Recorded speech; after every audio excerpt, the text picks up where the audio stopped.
I'm Bob Bala, and I'm here on behalf of a Croatian officer that I met and served with, worked with in Croatia for 4 years, a gentleman by the name of Josip Tulicic.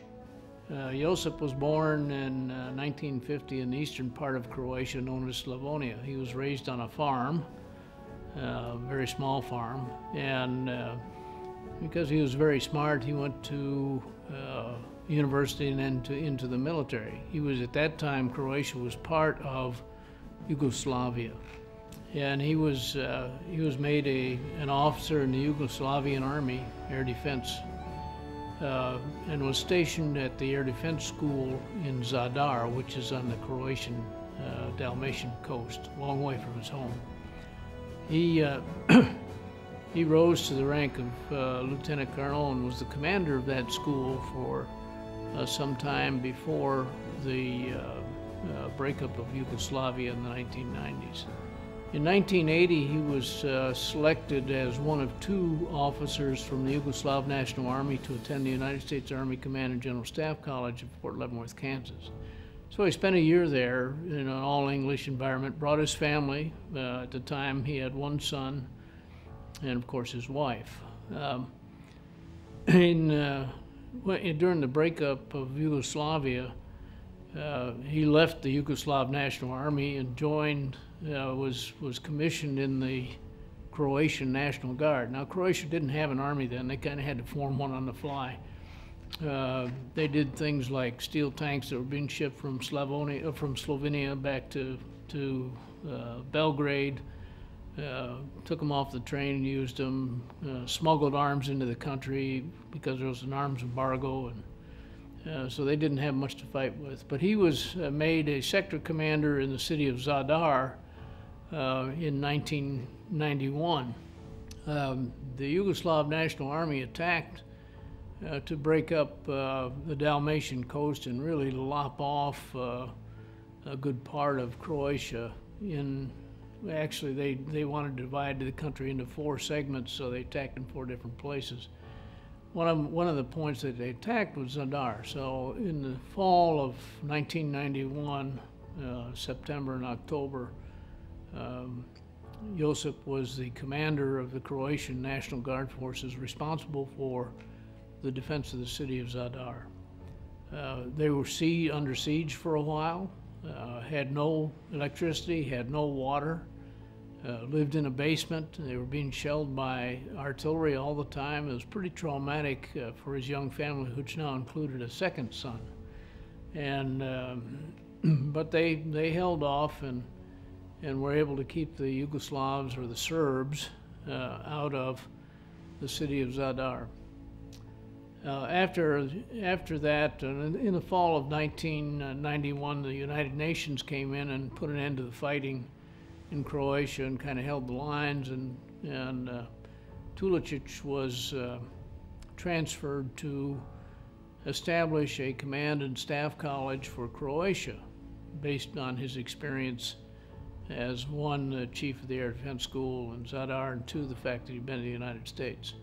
So that's where I met him in late 1994, November 1994.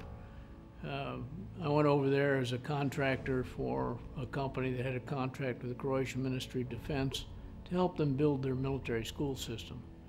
It was a program called the Democracy Transition Assistance Program, and because Josip spoke English well, he was assigned as my counterpart.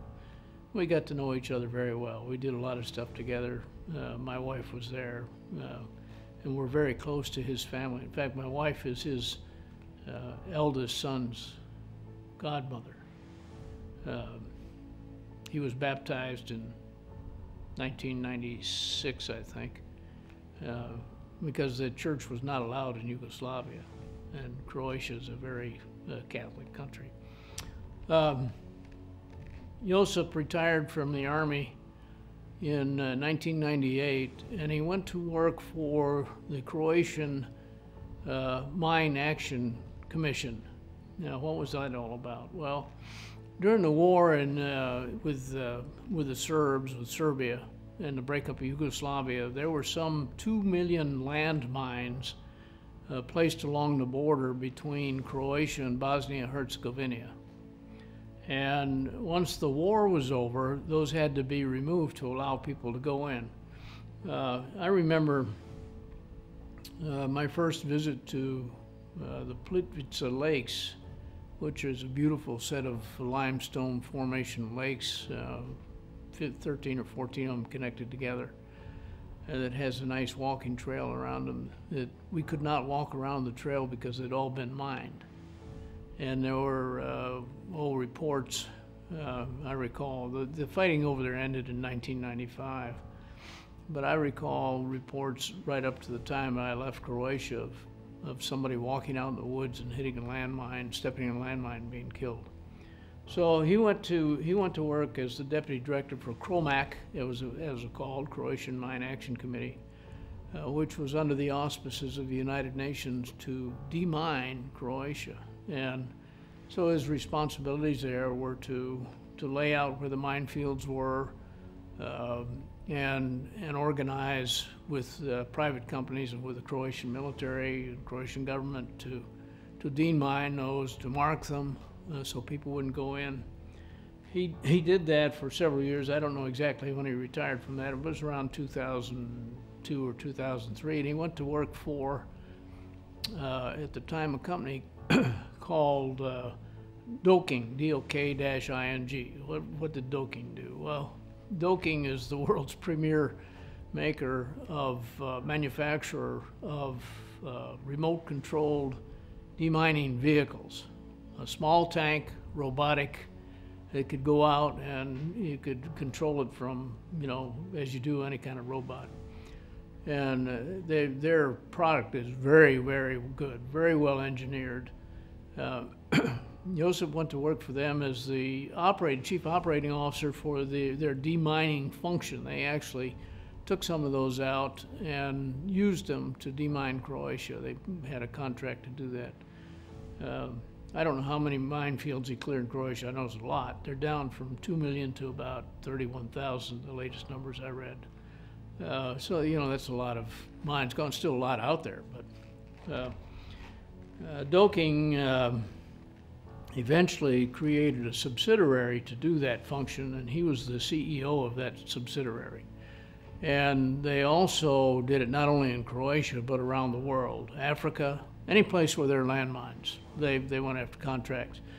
Africa, Middle East, I visited him one time, I think it was in 2005, and they were talking to a British oil company that wanted to buy the equipment or the services to clear minefields in Iran so they could get in and drill for oil. And, so it's kind of an interesting business. He stayed in that position for several years and retired maybe 5 years ago from doing that. In the process, he became one of the world's best known people for demining. And most recently, he was asked by a company to take a contract, go in and work in Iraq. We visited him about 1.5 years ago, and he had that, he was actually home on vacation from his time in Iraq, northern Iraq. He stayed in the Kurdish part of Turkey and went into the northern part around Mosul, Iraq, to clear the minefields there and just kind of operate that. So I've been privileged to know somebody and work with somebody that has done something significant from a small country.